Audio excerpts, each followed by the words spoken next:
Mas, mais uma vez, boa noite. Ele ressuscitou de verdade. E hoje, ao celebrar a Páscoa, a gente vai fazer uma pausa na nossa série no livro de Atos. E a gente vai voltar para Atos na semana que vem.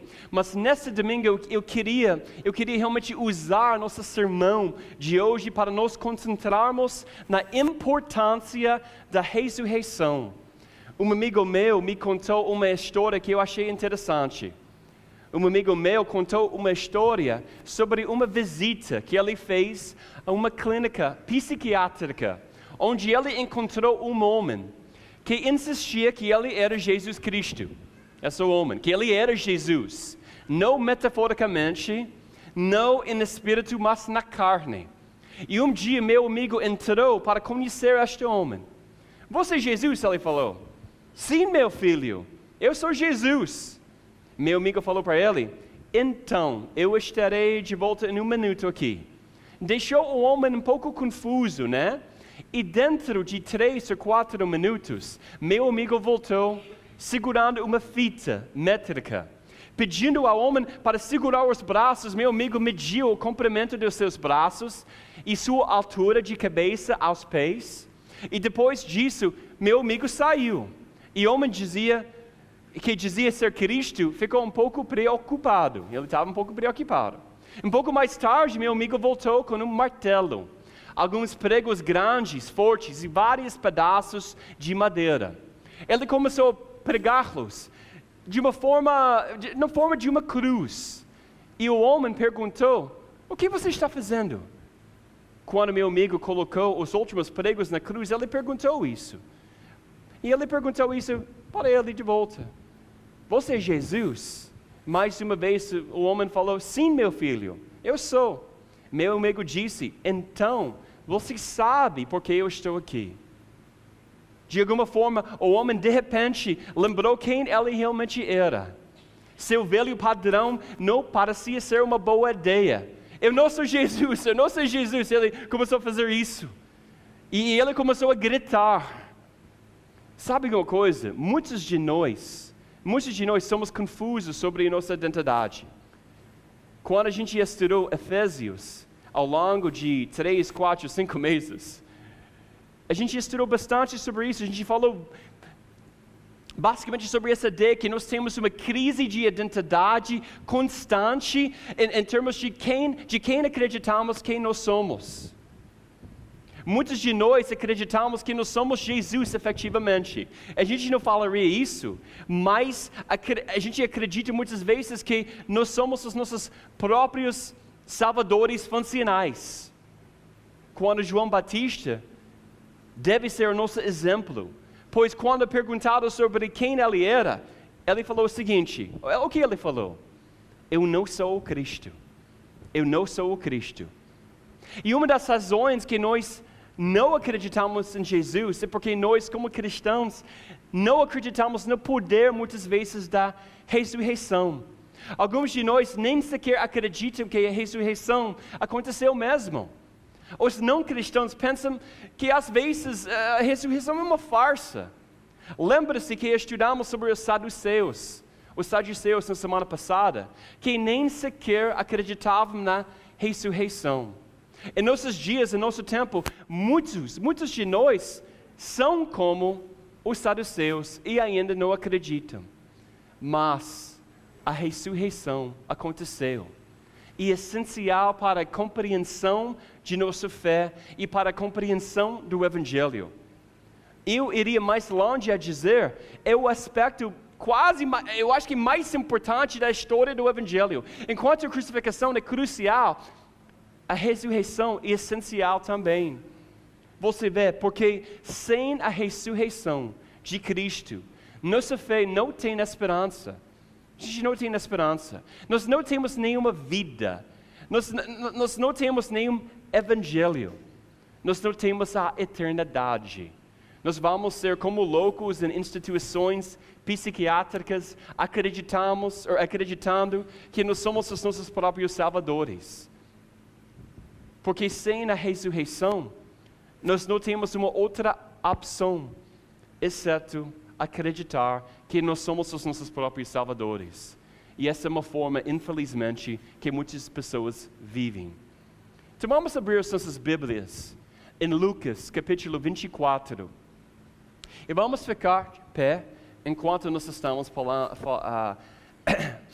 lendo a palavra de Deus hoje à noite. Lucas 24, 1 a 6. E porque eu acho que suas vozes são bonitas, gostaria que todo mundo ler isso juntos comigo, tá? No primeiro dia da semana, muito cedo pela manhã, as mulheres tomaram as especiarias que tinham preparado e foram ao sepulcro. E acharam a pedra revolvida do sepulcro. Mas quando entraram, não acharam o corpo de Jesus Cristo. Enquanto elas estavam pensando nisso, de repente, 2 homens com roupas que brilhavam como um relâmpago estavam ao lado delas. No seu medo, as mulheres se inclinaram com o rosto para o chão, mas os homens disseram-lhes: por que vocês procuram um vivo entre os mortos? Ele não está aqui, ele ressuscitou. Ele ressuscitou. Amém? Vocês podem sentar. Isso é um fato. Isso é um fato. Jesus ressuscitou dos mortos. Agora, eu quero que nosso sermão vai ser um pouco diferente hoje à noite, ok? Vai ser um pouco diferente. Eu quero que você imagine que nós estamos num tribunal com muitos que não acreditam em Jesus nem na ressurreição. E todos estão considerando isso como um caso. Vamos chamar esse caso um julgamento da ressurreição. Nós vamos dar uma olhada na esmagadora evidência. E eu quero pedir vocês para fazerem parte do júri. Imagine que esse lugar aqui seja um tribunal e cada um de vocês estão sentados na cadeira do júri. E eu tenho aqui o meu argumento inicial que eu vou fazer. E meu argumento inicial, eu quero que a gente entenda o que aconteceu naquela primeira Páscoa. A questão em frente do tribunal hoje não é de um crime, mas de uma reivindicação. Uma reivindicação tão espetacular e tão crucial que se tornou a pedra angular do cristianismo, ou a sua falha fatal. Então, membros do júri, a alegação é a seguinte: a alegação é que Jesus Cristo ressuscitou corporalmente dentre os mortos. Entende? A ressurreição é o cerne da fé.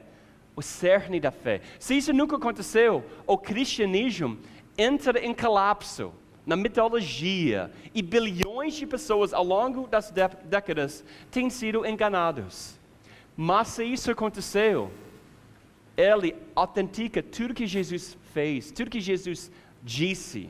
E nós, como crentes, nós temos a garantia, graças a Deus, da vida eterna e de perdão dos nossos pecados.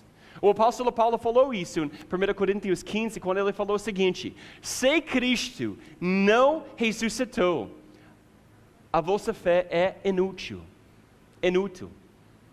A ressurreição é um dos boatos piores, pode ser um dos boatos piores, mais cruéis, mais viciosos que já inventaram, ou pode ser o fato mais fantástico da história da humanidade. Eu vou tentar mostrar vocês hoje à noite com provas esmagadoras que Jesus Cristo fez exatamente o que Ele previu que Ele faria, que no terceiro dia Ele ressuscitou dos mortos.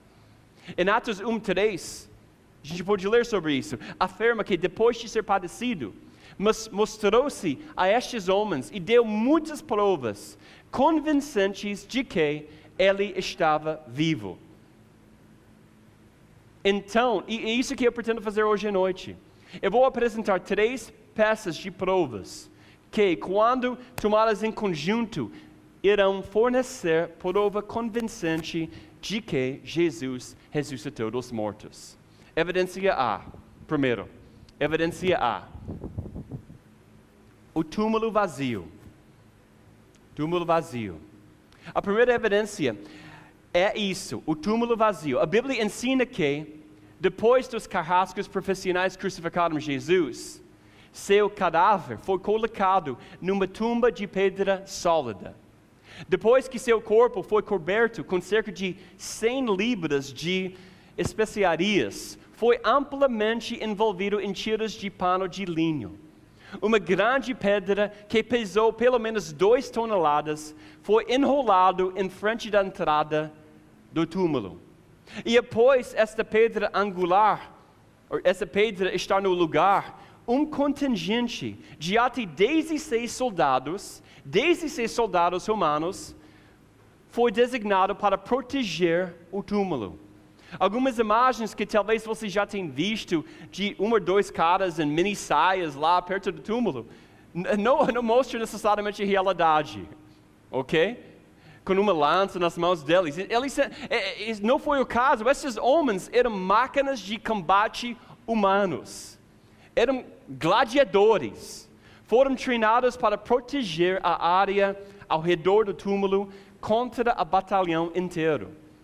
Em Mateus 27, nós aprendemos que, além da guarda romana, eles colocaram um selo oficial romano, a prova de falsificação da pedra. Essa selo lá. Então, qualquer que passasse pelos soldados romanos teria, então, que quebrar esse selo, incorrendo assim na ira do direito romano. Apesar de todas estas precauções, a pedra, os soldados e o selo, o túmulo estava vazio naquela manhã de Páscoa. Incrível, né?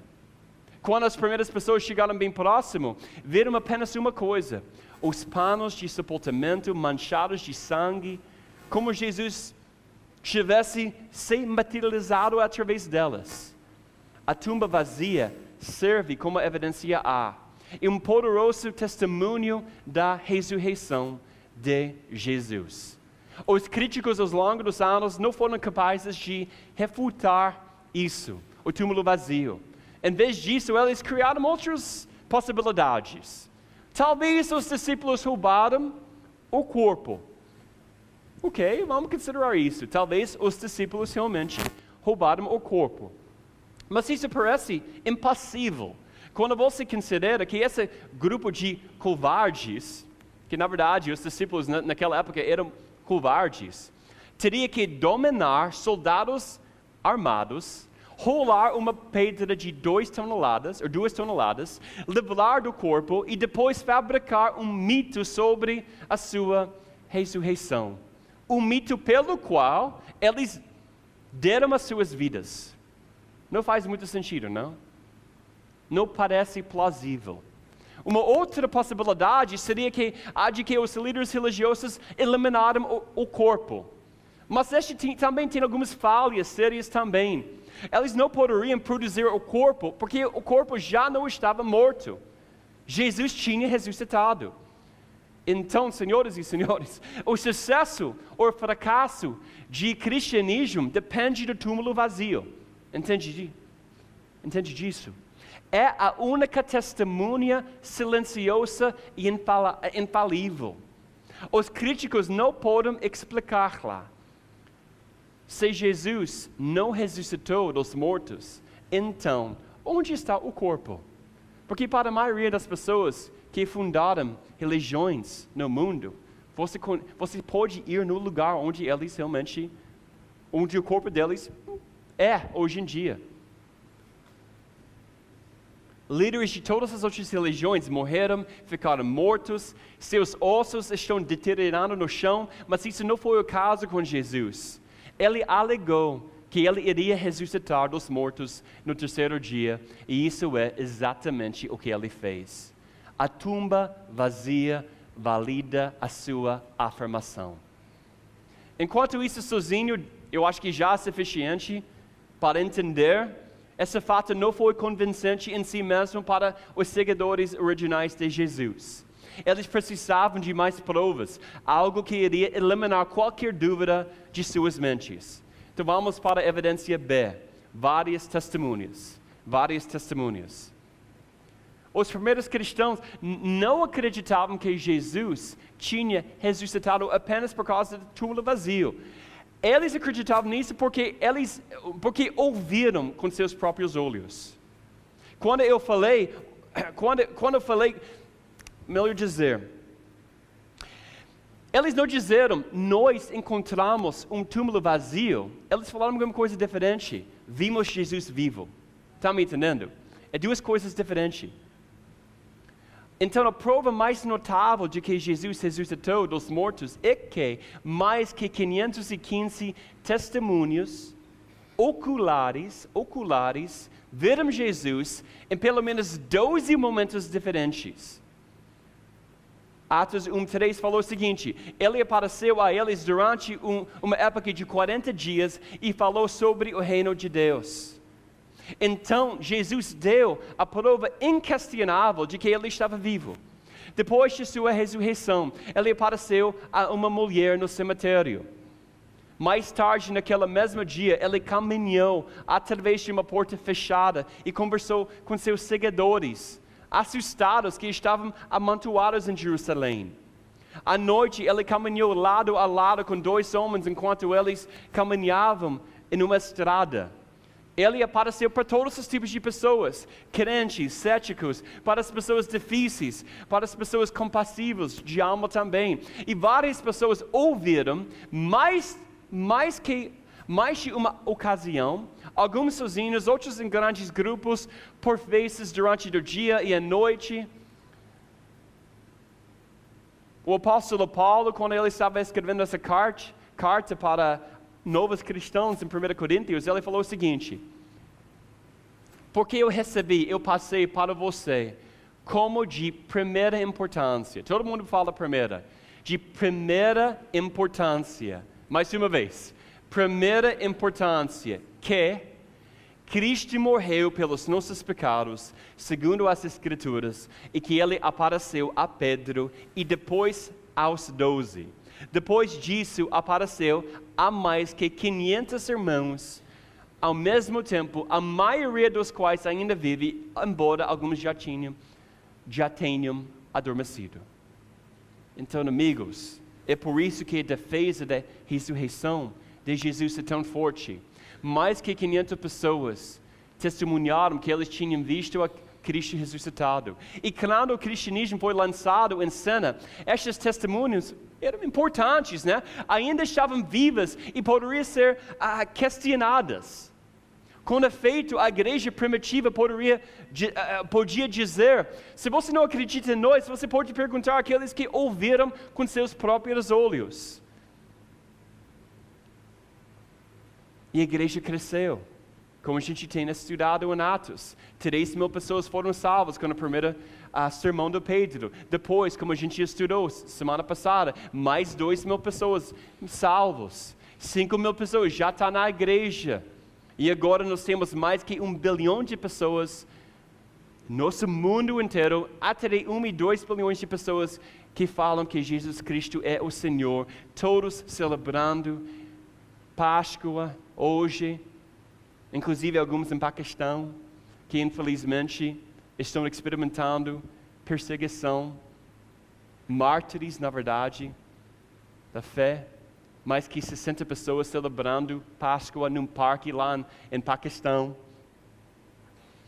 Hoje, morreram por causa da fé. Pela causa da fé. Pedro, que era dessas testemunhas, levantou-se um dia e pregou esse primeiro sermão. Ele falou em Atos 2, Deus ressuscitou, esse é Jesus, e todos nós somos testemunhas do fato.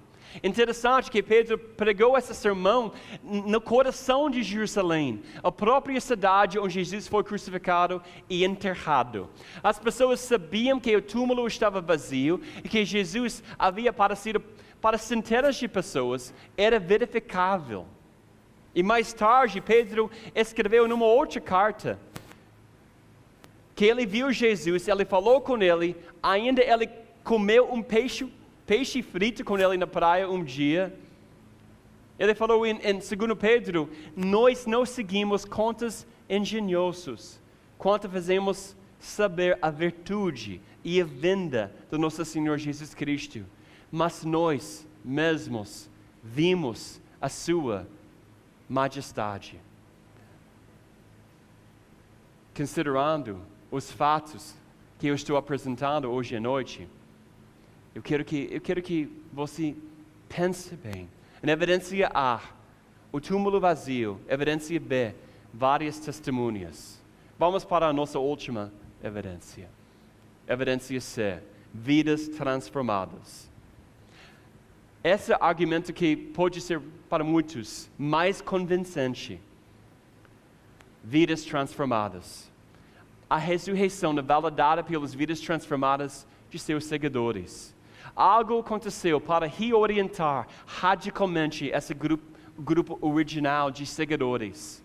Depois que Jesus foi condenado à morte, os discípulos se dispersaram. E a Bíblia nos diz que eles foram reunidos em uma sala trancada no último andar de um edifício. E eles estavam cheios de medo. E o líder deles tinha sido executado, imagino. O que aconteceria com eles agora? Eles não sabiam, será que a gente vai morrer? Será que alguém vai nos perseguir? O que vai acontecer? Em João 20, nos deixa numa cena que mudaria para sempre a sua visão e suas vidas. João 20, 19. Na tarde do primeiro dia da semana, quando os discípulos estavam juntos, com as portas trancadas por medo, Jesus veio. Apareceu, né? E pôs-se no meio deles e disse: a paz esteja convosco.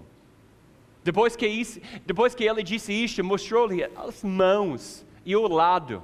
Os discípulos ficaram felizes ao verem o Senhor. Então pensa bem, em vez de confrontar os discípulos por não estarem com ele em seu tempo de necessidade, porque a gente sabe que todo mundo negou Jesus naquele momento que ele precisava. Jesus apareceu para eles e disse: a paz esteja com vocês. Deus é incrível, né? Como Deus é humilde. Quando ele não precisa, quando ele tem essa característica de mostrar humildade para gente que não merece isso, né? Esta paz ultrapassou sua própria culpa e sentimentos de fracasso que certamente eles tinham. Seu medo foi substituído por alegria. Pedro foi transformado de um covarde que negou a Cristo 3 vezes em uma rocha que se tornou um dos pilares da igreja, da nova igreja. E estes homens comuns foram transformados de fracos, assustados de uma das organizações missionárias mais eficazes que o mundo já viu. Eventualmente com 5.000 e agora com mais que 1 bilhão de pessoas. Então deixe-me fazer uma pergunta para vocês. O que os motivou a ir a qualquer lugar e proclamar a mensagem de Cristo ressuscitado? Era o dinheiro, poder, fama? Não. Cada um deles tinha vindo da dúvida para a determinação, da confusão à convicção, do medo à fé. E ouça como eles morreram, e veja se parece que eles estavam apenas inventando a ressurreição. Mateus foi morto na África. Marcos foi arrastado pelas ruas até que ele estava morto. Pedro, André, Felipe foram crucificados. Tiago foi decapitado. Tomé foi perfurado com lanças. Tiago foi jogado para fora do templo e apedrejado até a morte. Apedrejado até a morte, obrigado. Judas foi morto a flechadas. E Paulo, pelo que a gente sabe, foi fervido em óleo quente e decapitado. Então, membros do júri, possa se jurar que a única coisa que poderia ter mudado suas vidas de forma tão dramática foi a ressurreição de Jesus Cristo. Porque cada um desses caras poderia ter vivido se tivessem dito apenas uma declaração. Uma declaração. Eles precisavam somente dizer uma coisa: Ele está morto. Jesus está morto. mas eles se recusaram porque eles sabiam que ele estava vivo. Evidência C são as vidas transformadas. O Cristo ressuscitado não impactou apenas este grupo de pessoas. O seu poder de mudança de vida tem transformado pessoas a partir desse momento até hoje em dia.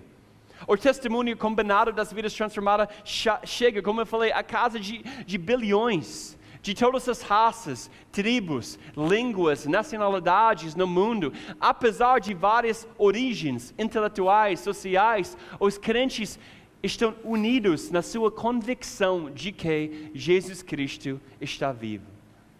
Ele está vivo. E Ele mudou a minha vida.